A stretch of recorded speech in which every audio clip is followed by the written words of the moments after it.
Vladimirovich Putin, kama unavyomuona hapa kwenye video hii, akiwa na rais wa Irani anajulikana kama Masoud Pezeshkian, ni kwamba Putin amesema kuwa wataendeleza ushirika na Irani kwa ajili ya kusaidiana katika mambo mbalimbali. Haya yanakuja ni kwenye huu wakati ambapo kumekuwa na tensheni kubwa sana kati ya Washington na Tehran. Na kifupi, unaona vita hivi vilitakiwa viwe ni kati ya Irani na Israeli, lakini imekuwa ni Irani na Marekani. Ungekaa unashangaa, hivi Irani inaiathiri vipi Marekani? Ni kwa sababu Irani amekataa kufuata script, na wanataka pale Irani wabadilishe, waweke utawala utakaofuata script. Na utawala unaofuata script, kuna kibaraka wao kule Marekani anaitwa Reza Pahlavi, ambaye alikuwa ndio mtoto wa mtawala aliyekuwepo pale Irani kabla ya mapinduzi ya mwaka 1979. Kwa hiyo ndio maana wataka kumleta pale, maana yeye anatakiwa afuate hiyo script. Sasa tukumbuke, Irani wale sio Waarabu, Irani wale ni Waajemi. Kwa hiyo ndio maana unaona mambo hayaendi kama ambavyo script wanazoziandika watu wa magharibi wanataka ziende, lakini mambo hayaendi kwa namna hiyo. Kwa hiyo katika wakati huu sasa, Vladimir Putin anatuma salamu, kwa sababu kulikuwa na sherehe ambazo ni sherehe za kumbukumbu ya mapinduzi ya Kiislamu ya mwaka 1979. Yani tunasema tangu miaka sasa ni 45, tunaweza kusema 45 46 kuelekea huko. Kwa hiyo hizi ni sikukuu zilizokuwepo pale Irani, wamesherehekea juzi mapinduzi ya Kiislamu ya mwaka 1979. Kwa hiyo Vladimir Putin ametuma salamu hizi, na katika kila alichokituma, mtanukuu kila alichokiongea kwenye barua aliyoituma Irani. Ametuma ujumbe unaosema kuwa Irani pamoja na Urusi ni washirika tangia miaka hiyo 1979, na ushirika huu utaendelea, hautaishia hapa, bado tutaendelea kuwa ni washirika kati ya Moscow na Tehran, tutaendelea kuwa washirika. Kwa hiyo ujumbe huu unakujaje sasa? Kwa nini Putin atume ujumbe huu wakati huu ambapo kuna mgogoro kati ya Marekani na Iran? Hii ni kuonyesha kuwa tuko pamoja kwa lolote na kwa vyote, na hakuna kitu chochote cha kuweza kuwasumbua. Ndio maana nasema huu ni ujumbe ambao Moscow ina utuma kwa Washington, waweze kuelewa au waweze kujua hilo, kwa sababu ya ushirika ambao uliopo kati ya Irani na Urusi. Ndio maana. Lakini anatuma ujumbe Donald Trump. Wakati huo Trump ameshapeleka tena aircraft carrier nyingine huko Irani, yani karibu na Irani tunaweza kusema. Na hii, kumbuka, kumekuwa na ile USS Abraham Lincoln, lakini amepeleka aircraft carrier ambayo ni kubwa sana, USS Gerald Ford, ambayo ameipeleka pale, ambayo hiyo sasa ukiachilia mbali ile lazima Armada, lakini hii na yenyewe ina ndege za kivita imebeba, kwa sababu na yenyewe ni ndege kubwa ya kubebea hizi ndege za kivita. Imebeba ndege za kivita, lakini pia vile vile imebeba hizi destroyer, na yenyewe imepelekwa huko. Na yani hiyo aircraft carrier vyote viko huko ndani vimepelekwa, lakini pia ina mitambo miwili ya nyuklia, na ina long range na short range ambayo tunaita ni rada, ambayo inaweza kuona vitu vinavyokuja kwa karibu na vile vitu vinavyokuja kwa mbali. Lakini pia ina jamming system, kuweza kujam mawasiliano, yani mtu adui asipate mawasiliano kutokea kwenye hiyo aircraft carrier, imepelekwa pale. Hii ni Donald Trump alipokuwa anaulizwa na waandishi wa habari, akasema kuwa tupo kwenye mazungumzo. Kumbuka, haya yote yanafanyika wakati mazungumzo yanaendelea. Mazungumzo ya Oman hayakuzaa matunda. Baada ya mazungumzo yale kutokuzaa matunda, tunakumbuka Benjamin Netanyahu alikimbilia Washington kwenda kuonana na Donald Trump. Maanake kumpa shinikizo zaidi kuwa hawa inabidi tuingie tu tuwavamie. Hii ni kwa sababu Israeli peke yake hawezi kuingia, hawezi kumachi kabisa na Iran. Irani ni muziki mwingine, wale Waajemi ni kitu kingine kabisa.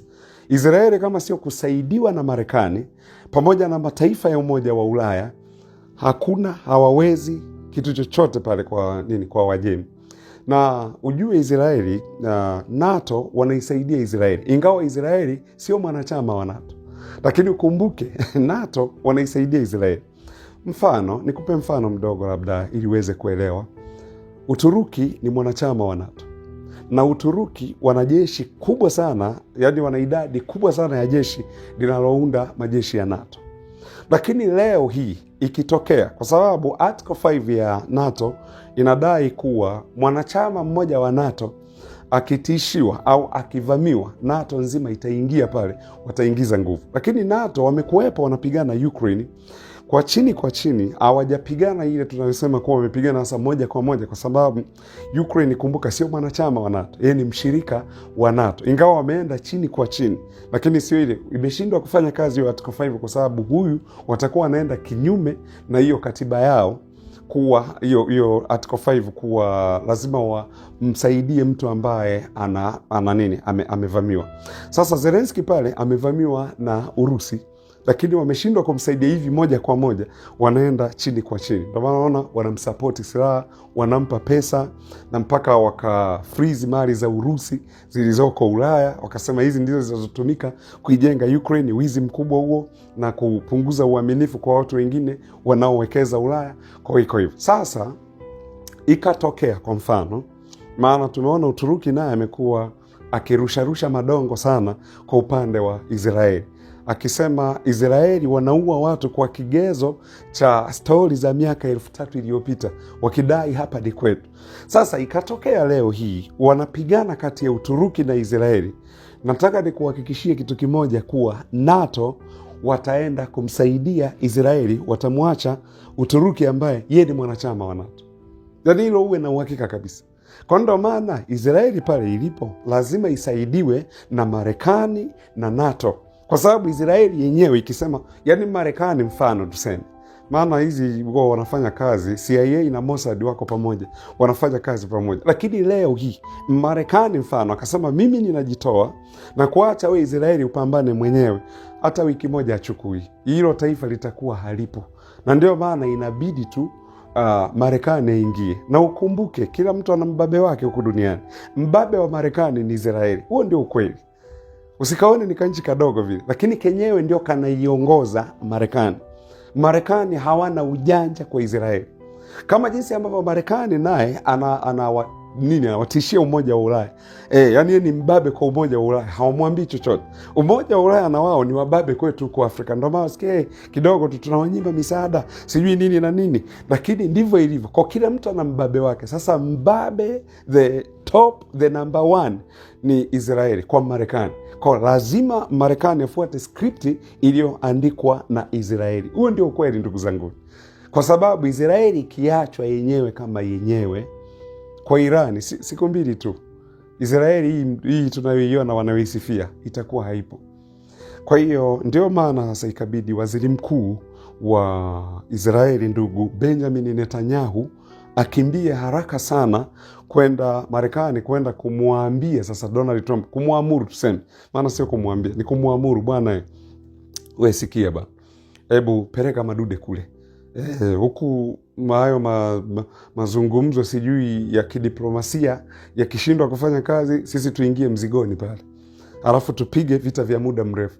Kwa ndio maana nikakwambia inaonekana Marekani wanajiandaa na vita vya muda mrefu, kwa sababu pale kuna ile ndege ya kubebea hizi ndege za kivita, kuna meli ile kubwa ambayo ni USS Abraham Lincoln ya kubebea hizi ndege za kivita, iko pale sasa hivi. Imepelekwa tena na USS Gerald Ford, na yenyewe imepelekwa pale. Hii yote ni nini? Ni maandalizi ambayo wanayafanya ya muda mrefu. Kwa hiyo nukuu maneno yangu, Marekani kuishambulia Irani ataishambulia. Msikilize vizuri. Marekani kuishambulia Irani ataishambulia, ila swali ni je, ataishambuliaje? Ndio maana umeona wamekaa wanasita, yaani wanajiuliza tuingie ama tusiingie, twende ama tusiende. Kwa sababu ingekuwa ni nchi nyingine tayari siku nyingi, tumeona Venezuela pale wanaenda kujitapa, hii ndio Marekani, kitaifa ambacho hakina nguvu. Pale kwa Wajemi pale kuishambulia Irani, najua tu Israeli na Marekani wataishambulia, ila mtaishambuliaje? Na kitu wanachokiogopa zaidi ni kisasi cha Wajemi.